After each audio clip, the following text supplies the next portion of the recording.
Esta é a história do dia da Rádio Observador. Depois do abandono, Portugal vai finalmente recuperar os comboios? Pouco, muito, bom, perfeito ou imperfeito, seus deputados. Este governo foi aquele que fez o que os senhores aqui disseram que era necessário fazer. Abandonar, acabar com décadas de abandono, acabar com décadas de negligência e parar a destruição da ferrovia em Portugal e fazer o oposto. Há um governo que o fez, senhores deputados.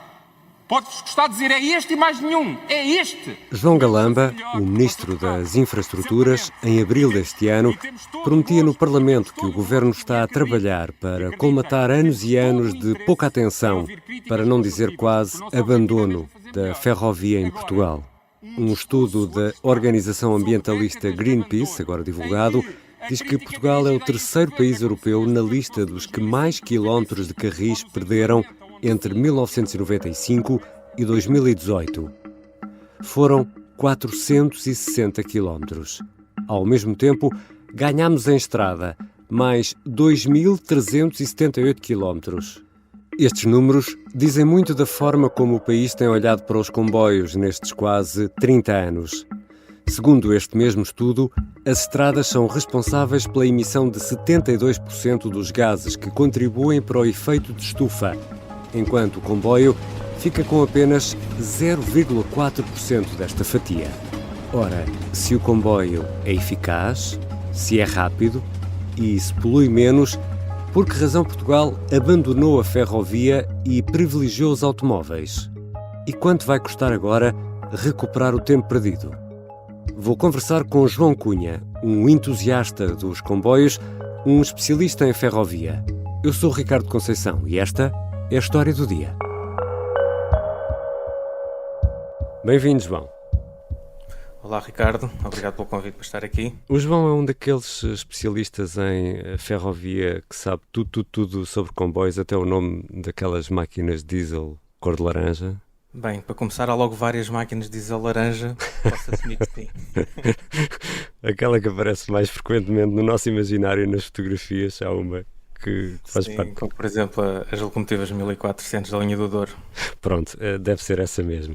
Do ponto de vista histórico, e aqui temos de reduzir muitas dezenas de anos a um minuto, ou pouco mais do que isso, que importância é que a ferrovia teve para Portugal, tal como o conhecemos hoje?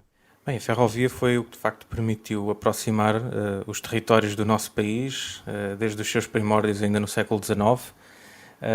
No século XX, com uma maturidade superior, também foi importante, nomeadamente para democratizar o acesso à educação, a outros postos de trabalho, à saúde.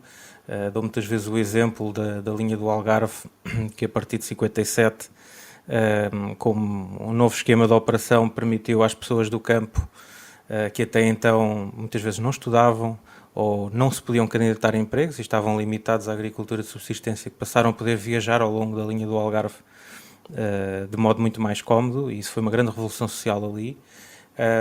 E não tem parado. A consolidação das áreas urbanas nas décadas mais recentes tem-se feito também muito por conta da implantação que o caminho de ferro tem em alguns dos eixos. E se quisermos falar, por exemplo, das crises de habitação porque estamos a passar, eventualmente estaremos a falar da ausência da ferrovia, que poderia permitir alavancar o papel social da ferrovia e resolver alguns outros problemas relacionados. Agora foi divulgado um estudo da Greenpeace, que é uma organização ambientalista conhecida por ações radicais em defesa do ambiente, portanto tem uma visão ambientalista radical em alguns pontos, mas este estudo apresenta números interessantes sobre a ferrovia. Diz que, por exemplo, Portugal investiu mais do triplo em estradas do que em carris entre 1995 e 2018 e as estradas, só para percebermos, durante este período receberam 23,4 mil milhões de euros e os comboios 7,7 mil milhões. Isto é algo, João Cunha, que nós podemos ver na prática quando olhamos hoje para os nossos comboios e para as linhas?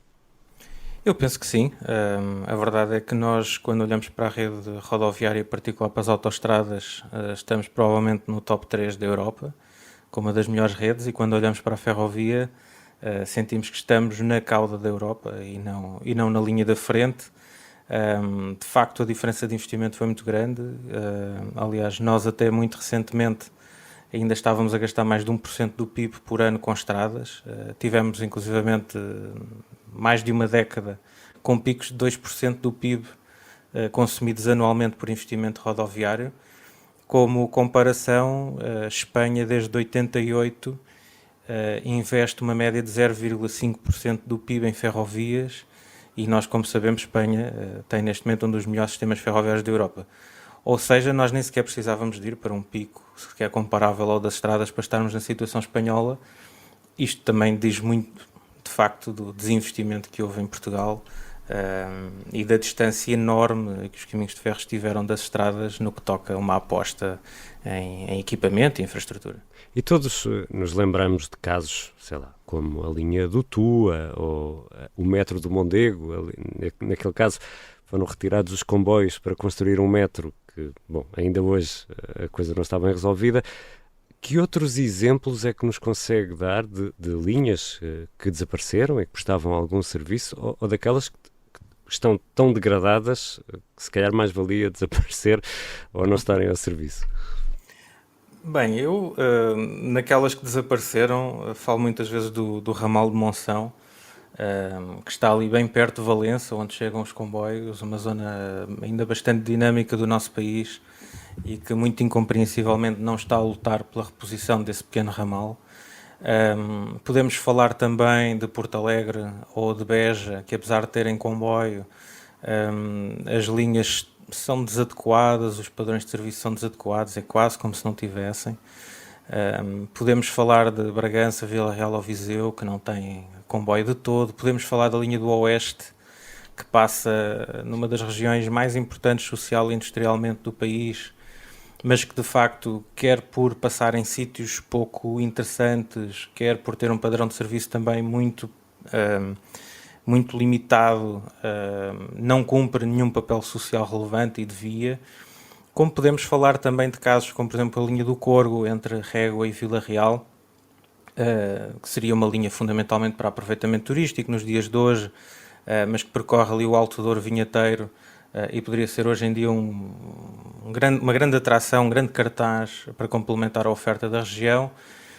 Temos também outros casos, como por exemplo a linha entre Beja e Ourique, que não sendo fundamental por essa ligação entre Beja e Ourique, poderia ser uma das raríssimas redundâncias que a rede tem, porque se essa linha ainda estivesse aberta, e foi fechada há cerca de 10 anos, na realidade, quando há uma incidência na linha do Sul, nós, em vez de interrompermos a circulação em direção ao Algarve ou a Sines, na realidade poderíamos manter os comboios a circular por Beja, como aconteceu durante cerca de 100 anos. De facto, há muitos exemplos, mesmo nas linhas que talvez não estejam degradadas ou que não tenham um padrão de serviços demasiado mau. A verdade é que há uma distância muito grande em termos médios entre a realidade que temos na rede e aquela que os países com que nós nos queremos comparar têm hoje em dia na Europa. Já voltamos à conversa com João Cunha, especialista em ferrovia. Vamos tentar perceber se este desinvestimento nos vai sair agora caro e se este foi um caminho errado.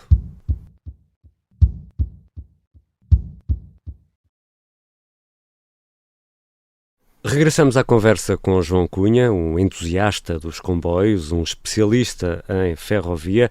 João, a oferta ferroviária foi perdendo terreno, mas a procura também. Os portugueses também fizeram esse movimento de trocar o comboio pelo automóvel. Também têm aqui alguma culpa, entre aspas, enquanto passageiros?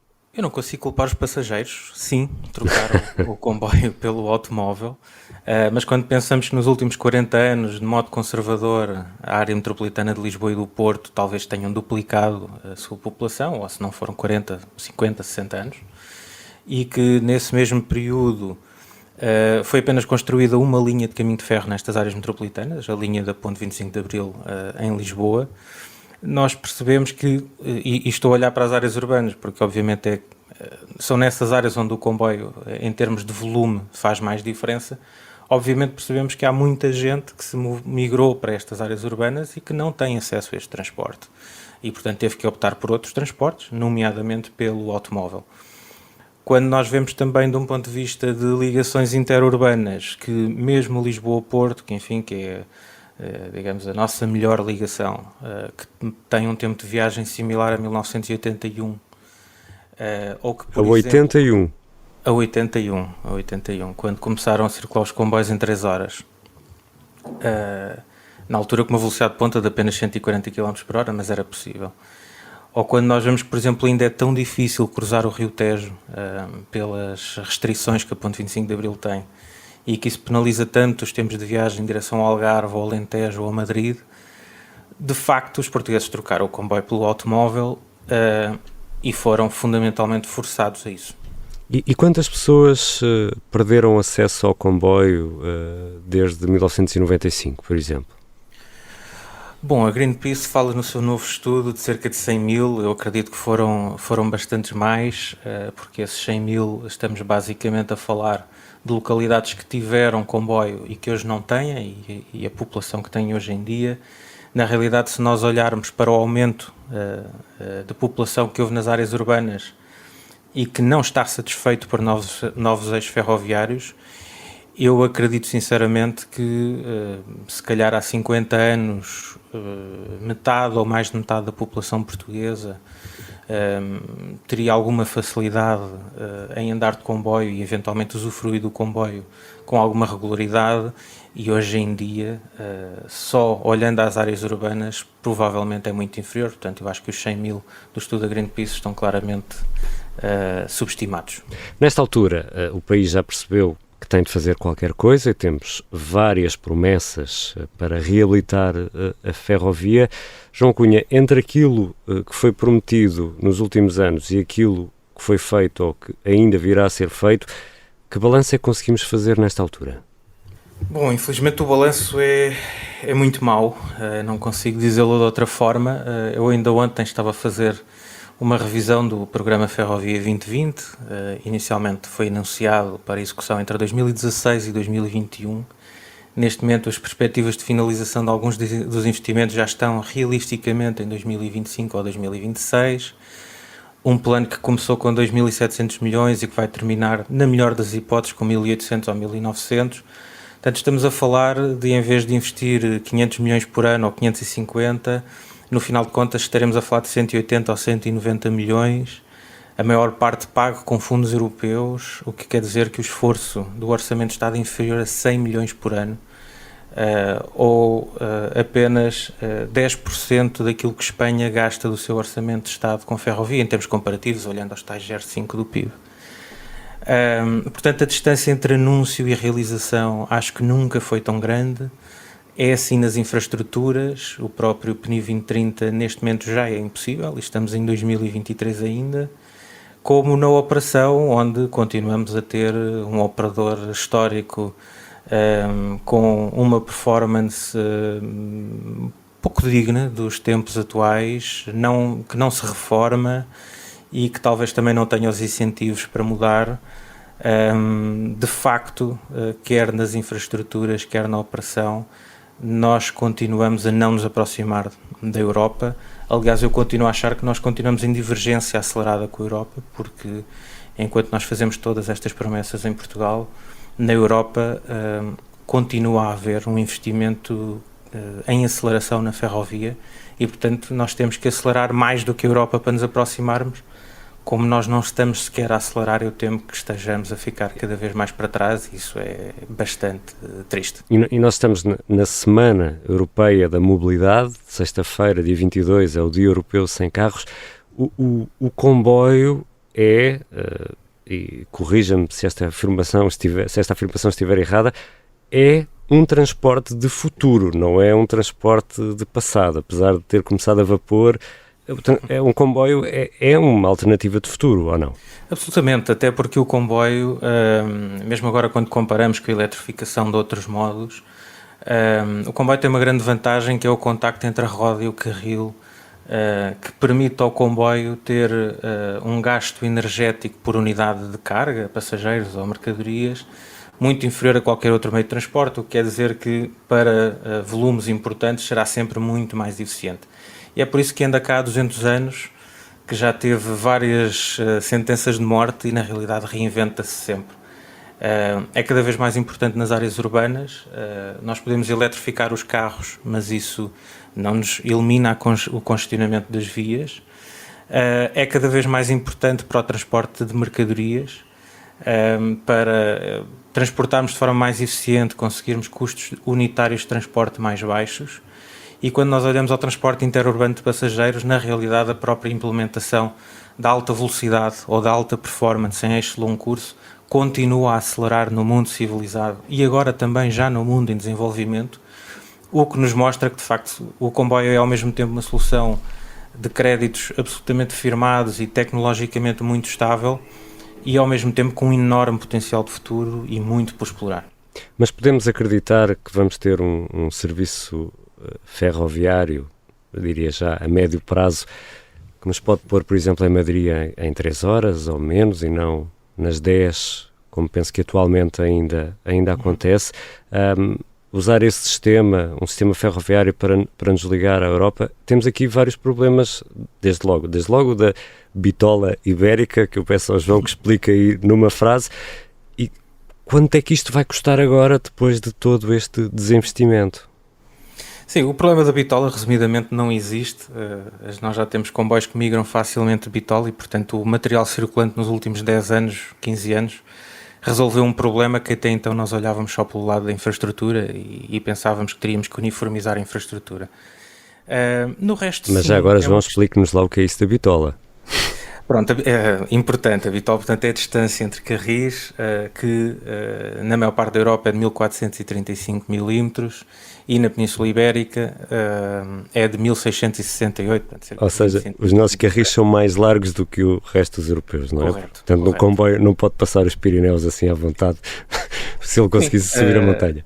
Pode já fazer, os próprios comboios já podem migrar de bitola em andamento e ajustar-se, ou podem recorrer, nomeadamente nas comboios de mercadorias, a transbordos de carga automatizados, por exemplo.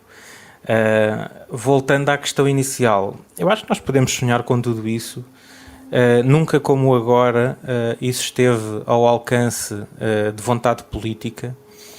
Nós não vamos gastar muito mais dinheiro em estradas, vamos ter que continuar a investir em infraestruturas de transporte, portanto é uma questão de facto priorizar este meio de transporte e eu acho que já não podem haver mais desculpas, portanto nós temos que escrutinar e estar em cima do poder político.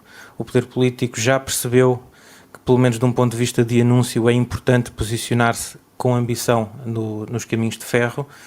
Agora não podemos aceitar que fique por aí. Portanto, eu acho que nunca como agora a diferença entre o que desejamos e o que temos é a vontade política. Eu já aludi ao 0,5% do PIB anualmente em esforço orçamental como algo que nos pode aproximar e levar para o topo da Europa em 20, 25 anos, o que é muito razoável, que significa que daqui a 10 anos já estaremos muitíssimo melhor e já teremos ganhos importantes dessa aproximação.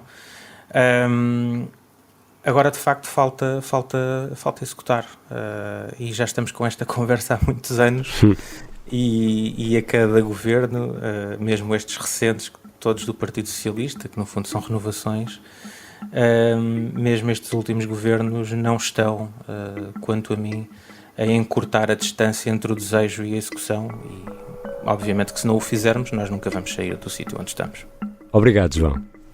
Muito obrigado, Ricardo. João Cunha é um entusiasta dos comboios e é um especialista em ferrovia, acompanha o setor há vários anos.